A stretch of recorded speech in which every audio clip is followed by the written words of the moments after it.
హృదయము నిబ్బరమై ఉన్నది, స్థిర మనసు కొత్తగా నాలో పుట్టించితివి.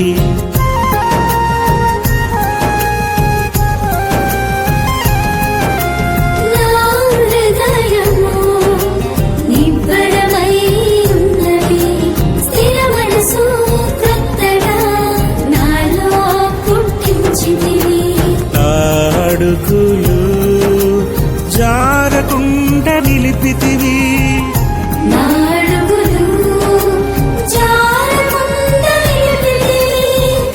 నీ రక్షణానందమును మరలా నాకు పుట్టించితివి.